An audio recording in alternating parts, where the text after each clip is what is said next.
et nous allons lire ensemble le deuxième chapitre de ce livret. Le Christ nous prévient toujours et l'Église en sortie ne sort jamais seule. Emmanuel, nous allons donc lire ensemble ce deuxième chapitre. Je vous laisse lire ce que le pape dit. Pape François, vous ne cessez de répéter « l'Église est en sortie ». L'expression est reprise à tour de bras, et même elle est devenue presque un slogan qui pourrait paraître éculé, à la disposition de ceux sans cesse plus nombreux qui passent leur temps à faire la leçon à l'Église, à lui dire comment elle devrait être. Pouvez-vous nous éclairer sur cette expression ? Église en sortie n'est pas une expression à la mode de mon invention. Elle est un commandement du Christ qui, dans l'évangile de Marc, demande aux siens d'aller à travers le monde et de prêcher la bonne parole à toute la création. Soit l'Église est en sortie, soit elle n'est pas l'Église. Soit elle est annonce, soit elle n'est pas l'Église. Si l'Église ne sort pas, elle se corrompt, se dénature, elle devient quelque chose d'autre. Saint-Père, qu'est-ce qu'elle devient cette Église qui n'annonce pas ou qui n'annoncerait pas ou qui ne sort pas ou qui ne sortirait pas ? Elle devient une association spirituelle, une multinationale destinée à lancer des initiatives et des messages au contenu éthique et religieux. Il n'y a rien de mal, mais ce n'est pas l'Église.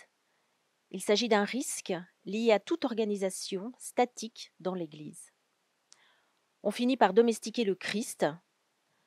Vous ne portez plus témoignage de ce que fait le Christ, mais vous parlez au nom d'une certaine idée du Christ. Une idée que vous possédez et domestiquez.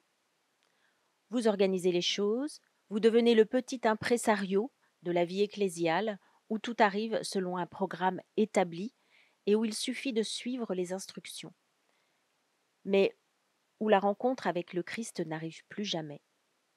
Où la rencontre qui avait touché votre cœur au début n'arrive plus jamais.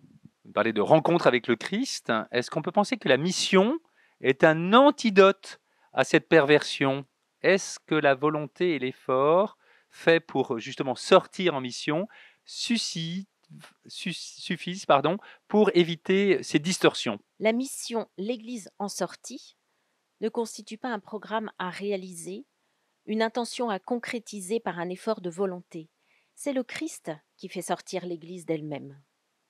Dans la mission d'annoncer l'Évangile, vous vous mettez en mouvement parce que l'Esprit Saint vous pousse et vous porte.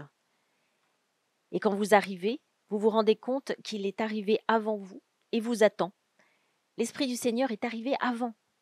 Il devance pour vous préparer le chemin et il est déjà à l'œuvre. Merci. Alors, nous allons pouvoir retenir peut-être pour nous-mêmes, pour nos échanges, une petite question personnelle, toute simple, pour cette semaine. Vous pouvez nous la partager ? Alors, qu'est-ce que l'Église pour moi ? Là où je suis, comment je participe à la mission de l'Église et quelle place a l'Esprit Saint dans ma vie ?